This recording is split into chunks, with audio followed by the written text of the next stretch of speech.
I want to ask in the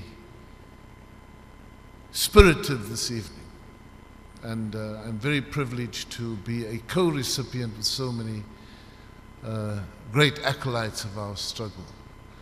But I want to ask that we take on a campaigning posture. In the video clip earlier, our recently departed former Chief Justice Pius Langa makes a point about our Constitution. And we must never, ever allow the values that are so well articulated in our Constitution not to be understood by each South African, not to be lived out by each one of us, because it's in understanding our Constitution that we can bring together centuries and generations of struggle and take them forward and have with us that bridge between a past that we must remember so that we don't repeat and a future that we must continue to build on. That is the values of our Constitution, and as Pius reminded us in that very apposite clip this evening, it was crafted as constitutional principles largely by a committee convened by Oliver Reginald Tambo. That is what our Constitution is. And what we must do is to ensure that we can reproduce those values in the way in which we live. Whatever people say about the Constitution, pause for a moment and reflect on the values therein. And you could never again put together a body of minds in this country who could craft in quite the same way.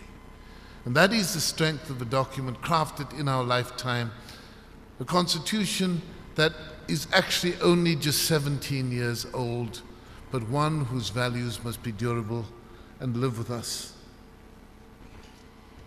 But the same values are the values that were articulated by Gandhiji in the 7 social sins. And if we understand that, then we understand the values of our Constitution. And if we understand that, then we understand what we must recognize as good and what we must cast aside as bad. And I want to remind us of what those sins are.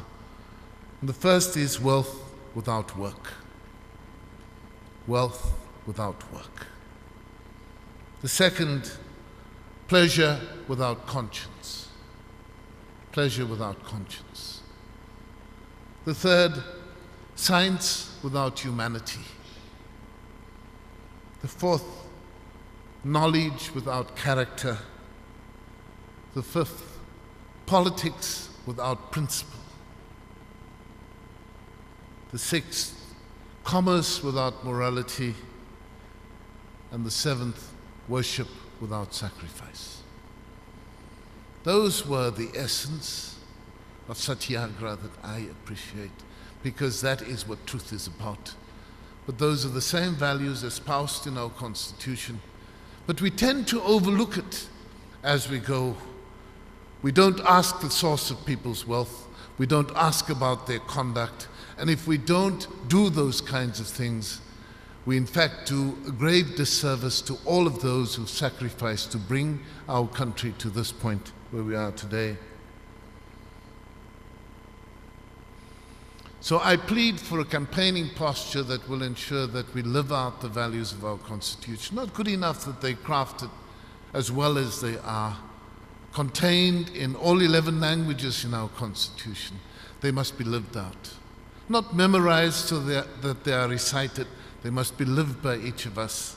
And if we do that, I think we will ensure that we are part of what is hope in our country. And hope is a very simple thing. It's ensuring that every South African understands that today is better than yesterday was, and tomorrow will be even better than today is.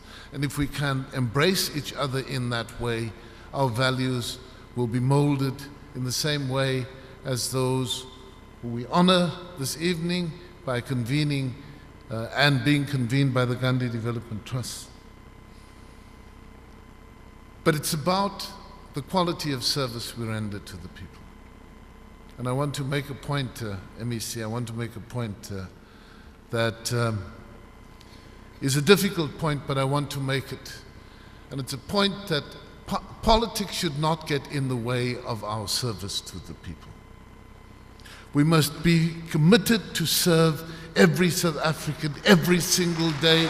It must be that service that gets us up out of bed. And we mustn't allow the cynicism that people are developing towards politics in this country to actually be the determining feature. Because if politics is about sheer administration of men and things, we would have failed.